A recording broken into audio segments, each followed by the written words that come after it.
Magandang gabi mga masters, bali ngayon po ay 3 videos po ma-upload ko po sa aking YouTube channel. Tama nga mga masters, 3 videos nga po ma-upload ko po. Yon, what's up mga masters? Nandito na naman tayo sa panibagong araw, panibagong kabanata na naman ang pagsasama-samahan natin ngayon guys.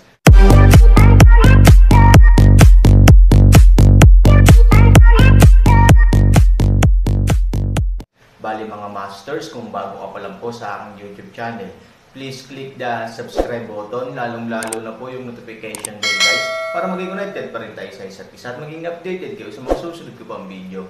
Bali mga masters, bago natin umpisahan ng kwento ay mag-shoutout po muna tayo para sa mga solid nating tagapakinig. Sobra akong nagpapasalamat sa inyo mga Sec Masters at aking mga Emperor. Maraming salamat sa solid na pagsuporta nyo. Yun na nga mga masters, no? Bali hindi na ito patagalin. In 3, 2, 1, let's go!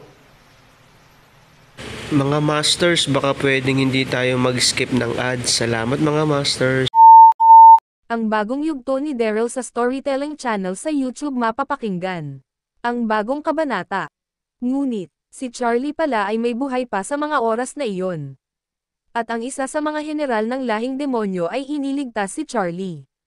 May nakakita kila Charlie at sa isang general ng lahing demon, na umalis sa bangin ng kamatayan kung saan tinapon ang katawan ni Charlie.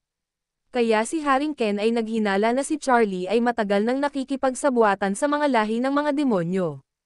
Kaya si Haring Ken ay pinakalat niya ang mga kasundaluhan ng ating lahing elf sa iba't ibang lugar na ating nasasakupan tulad sa lungsod ng mga mangkukulam na elf. At nung gabi habang kami ay nagpapatrol, sila Charlie at ang mga kasundaluhan ng lahing demonyo o mga general nila ay nagmamasid sa lugar ng mga mangkukulam na elf. At nung gabi na iyon, may napaslang na isa sa ating mga kasundaluhan. Ang hinala ni Haring Ken na sila Charlie at ang lahi ng demonyo ang may kagagawan ng pagpaslang sa isa natin kasundaluhan. Prinsesa Lin, madaming nangyari nung araw na nawala ka. Ang ating lahi ay nahaharap ngayon sa matinding panganib gawa ng mga lahing demon. Sabi ni General Oliver sa seryosong tono. Oo, sa mga oras na iyon. Walang kaalam-alam sila Lin at Daryl sa nangyari kay Charlie at sa lahi ng mga elf. Si Charlie ay sinaktan ng lubos ni Sophie nang malaman niya na si Charlie ang may kagagawan sa muntikan ng ikapahamak ng buhay ni matandang Loss. Kaya si Charlie ay sinaktan ni Sophie at halos mapatay niya na ito. At dahil sa nangyari iyon, si Sophie at ang ibang mag-aaral ni Master Ken ay napinsala ng husto si Charlie at si Charlie ay itinapon sa bangin ng kamatayan. At samantala, nang marinig ito ni Lin, ito ay biglang sumimangot at ito ay nagsalita at sinabi, ang Charlie na iyon, nakipagsabuatan siya sa mga lahing demonyo para tayo ay gawan ng masamang gawain. Baka nga matagal na nilang pinaplano ito ng mga lahing demonyo sa tulong ni Charlie. At ang lungsod ng mga mangkukulam na elf, na lubos na iningatan ni Ama na walang ibang makakaalam ay natagpuan ni Charlie at ito ay kanyang inulat sa mga lahing demon. Ang Charlie na iyon ay isang taksil at lapos tanganan. Papatayin ko siya kasama ang lahi ng mga demonyo. Sabi ni Lin, sa galit na tono, nang marinig ito ni General Oliver. Ito ay nagsalita at sinabi, kaya ngayon ang iyong ama na si Haring Ken ay abala ngayon sa lungsod ng mga mangkukulam na elf. Kaya doon tayo tutungo sa oras na makapagpahinga ka na Prinsesa Lin. Sabi ni General Oliver, nang marinig ito ni Lin. Ito ay nagsalita at sinabi, General Oliver, utusan mo na ang lahat ng mga kasundaluhan ng ating lahi na nandito ngayon. Tayo ay aalis na ngayon. Hindi na ako magpapahinga, nais ko na tumungo kung nasaan si Ama ngayon. Nais ko itong makausap at sabihin ang tungkol sa nangyari sa amin ni Vin. Malaki ang maitutulong sa atin ng sasabihin ko kay Ama laban sa mga lahi ng mga demonyo. Kaya General Oliver, sabihan mo na sila ngayon na tayo ay aalis na. Sabi ni Lin sa seryosong tono. Nang marinig ito ni General Oliver, ito ay nagsalita at sinabi, sigurado ka na Prinsesa Lin, hindi ka na muna magpapahinga. Ikaw ay pagod sa oras na ito. Sabi ni General Oliver, nang marinig ito ni Lin. Ito ay nagsalita at sinabi, oo General Oliver, sigurado ako. Hindi ko kayang magpahinga sa oras na ito.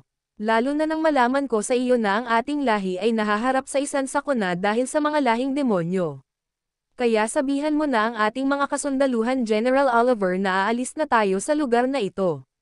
Sabi ni Lin. Nang marinig ito ni General Oliver, ito ay tumugon at sinabi, kung ganun Prinsesa Lin, sige masusunod. May na muna kita. Tutungo na ako sa ating mga kasundaluhan para sabihin sa kanila na maghanda na sapagkat tayo ay tutungo na ngayon sa lungsod ng mga mangkukulam na elf. Sabi ni General Oliver at ito ay mabilis na kumilos at tumungo sa mga kasundaluhan ng lahing elf.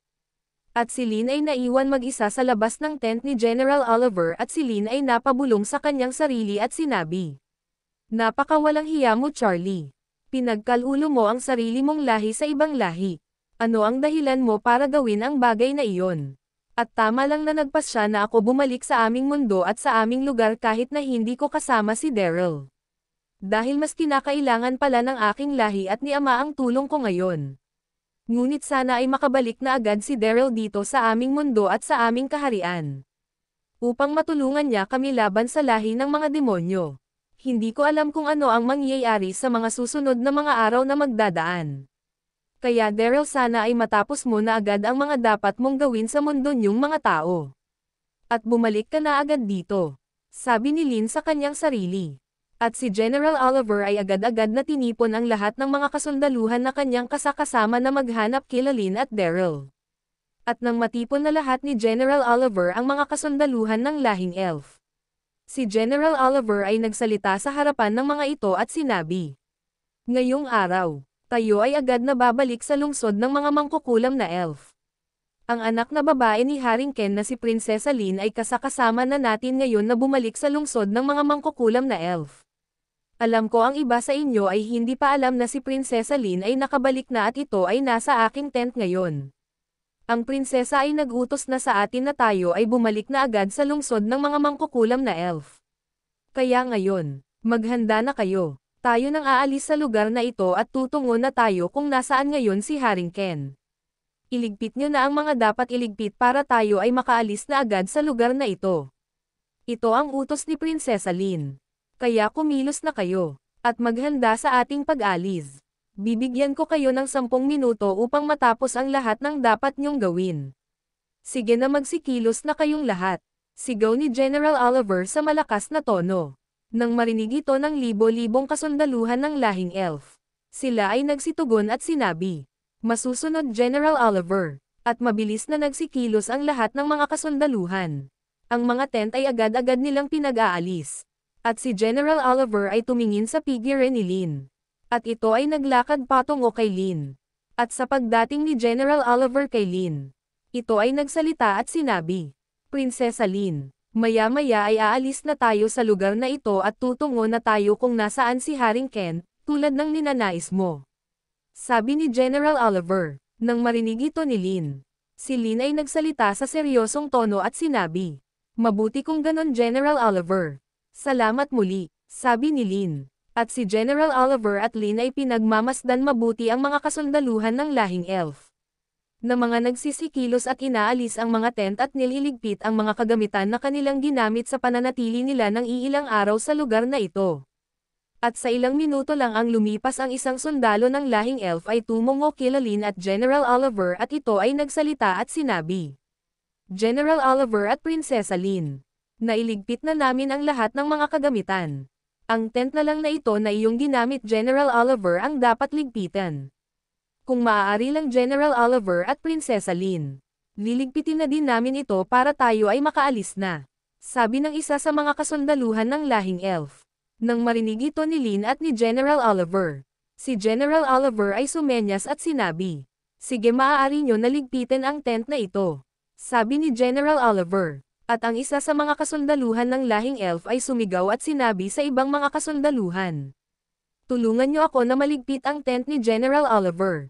Sigaw ng isa sa mga kasundaluhan at sila Lin at General Oliver ay tumabi sa isang lugar. At ang mga kasundaluhan ng lahing elf ay agad-agad na inalis ang tent ni General Oliver.